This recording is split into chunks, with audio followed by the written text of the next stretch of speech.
There's a giant serpent living beneath the earth. The first time I heard the rumble, I thought it was an earthquake.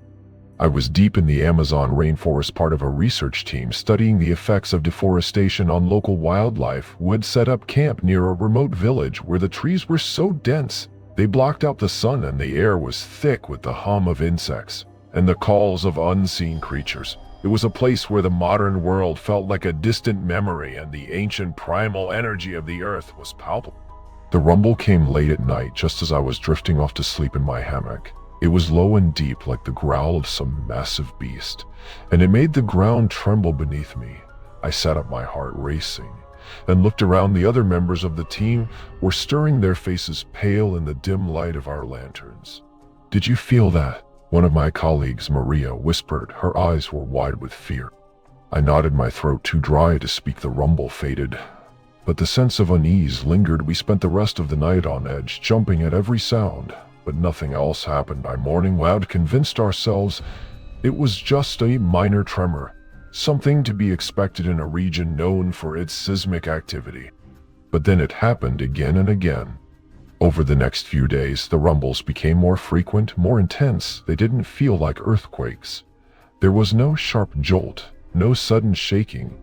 It was more like a slow, deliberate movement, as if something massive was shifting beneath the earth's surface. The villagers, who had been friendly and welcoming, at first grew quiet and withdrawn. They avoided our questions, their eyes darting nervously toward the dense jungle that surrounded us. Finally, one of the elders, a man named Tupi, agreed to speak with us. He was a wiry man with deep lines etched into his face, and his eyes held a wisdom that made me feel like a child in his presence. We sat around a small fire as the sun set the jungle alive with the sounds of night. "You have felt the rumblings," Tupi said, his voice low and grave. "You have heard the voice of the great serpent." I exchanged a glance with Maria, who looked as confused as I felt. "The great serpent?" I asked. Tupi nodded, his expression solemn.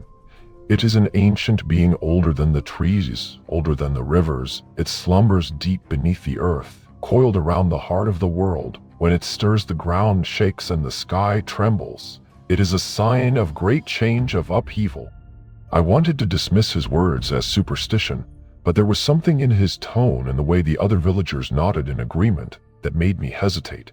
"What kind of upheaval?" I asked. Tupi's eyes met mine, and I felt a chill run down my spine. "The great serpent is restless," he said.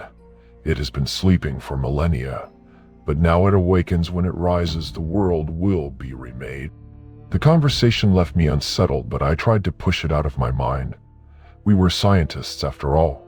We dealt in facts, not folklore. But as the days passed, the rumbles grew louder, more frequent. The ground seemed to vibrate constantly, and the air was filled with a low, ominous hum that set my teeth on edge. Then, one night, it happened. I was on watch, sitting by the fire with a cup of coffee, when the ground beneath me heaved violently. I was thrown to the ground, my coffee spilling into the dirt.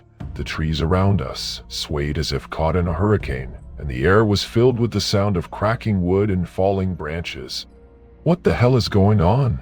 Maria shouted, her voice barely audible over the noise. I didn't have an answer. I scrambled to my feet, my heart pounding, and looked around. The ground was splitting open, great fissures appearing in the earth, glowing with an eerie orange light. The air was filled with the smell of sulfur, and the heat was intense, like standing next to a furnace. And then I saw it. Rising from the largest fissure was something I could barely comprehend. It was massive, its body thicker than a redwood tree, its scales glistening in the firelight. Its head was like something out of a nightmare. A wedge-shaped skull with eyes that burned like coals, and a mouth filled with rows of dagger-like teeth. It let out a roar that shook the ground, a sound so deep and primal it made my bones vibrate. "Run!" I screamed, grabbing Mariah's arm and pulling her toward the jungle. The rest of the team was already fleeing, their faces pale with terror. We ran blindly, the ground shaking beneath us, the air filled with the sound of the creatures' roars and the crashing of trees. We didn't stop until we reached the village, our lungs burning, our legs trembling with exhaustion. The villagers were gathered in the center of the clearing, their faces filled with fear. Tupi stood at the front, his eyes fixed on the jungle. "It has awakened," he said, his voice filled with a mixture of awe and dread. "The great serpent has risen." Over the next few days, the world seemed to hold its breath. The creature, the great serpent as Tupi called it, had retreated back into the earth, but the damage was done. The jungle was in chaos, the ground torn apart, the trees uprooted, the air was thick with the smell of sulfur, and the sky was a sickly yellow, as if the sun itself had been tainted. We tried to contact the outside world, but our radios were dead, our satellite phones useless. It was as if we were cut off from the rest of humanity, trapped in a nightmare. Then one morning Tupi approached me. His face was grave, his eyes filled with a quiet determination. "You must leave," he said. "Take your people and go. The great serpent will rise again, and when it does, this place will be destroyed." I shook my head, my mind reeling. "We can't just leave. We need to warn people, to let them know what's happening." Tupi's expression softened, and he placed a hand on my shoulder. "You have seen the truth," he said, "but the world is not ready to hear it. Go while you still can." I wanted to argue, to insist that we stay and fight, but deep down I knew he was right. We were powerless against something so ancient, so immense. We packed up what little we could carry and set out through the jungle, guided by the villagers. The journey was grueling, the jungle alive with the sounds of unseen creatures and the constant ominous rumble of the earth. We moved as quickly as we could, driven by fear and the desperate hope that we could escape before the great serpent rose again. But it wasn't enough. We were still miles from the nearest town when the ground began to shake once more. This time it was worse, much worse. The trees around us swayed and fell, the ground splitting open with a sound like thunder. The air was filled with the smell of sulfur, and the heat was unbearable. And then the great serpent emerged. It was even larger than I remembered, its body stretching as far as the eye could see, its scales glistening like molten metal. It let out a roar that shook the ground, its eyes burning with an otherworldly light. It moved with a terrifying speed, its massive body coiling and uncoiling as it surged through the jungle, destroying everything in its path. We ran, but it was no use. The creature was too fast, too powerful. It overtook us in moments, its massive head looming above us like a living mountain. I could feel its breath, hot and sulphurous, and its eyes seemed to bore into my soul. And then, just as it was about to strike, it stopped.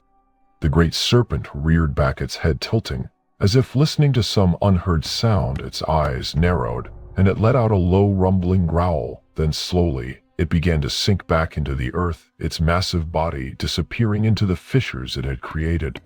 We stood there, trembling and gasping for breath, as the ground closed up behind it. The jungle was silent, the air still, and heavy. It was as if the world itself was holding its breath, waiting for what would come next. We made it to the town a few days later, our bodies battered and our spirits broken. The people there felt the tremor, seen the strange lights in the sky, but they had no idea what had caused it. We tried to tell them, to warn them, but they just laughed, dismissing our story as the ramblings of exhausted, traumatized scientists. I don't know if the great serpent will rise again. I don't know if the world will ever be ready to face the truth. But I do know this: there is something ancient and powerful living beneath the earth. Something that could reshape the world in an instant. And it is only a matter of time before it awakens once more.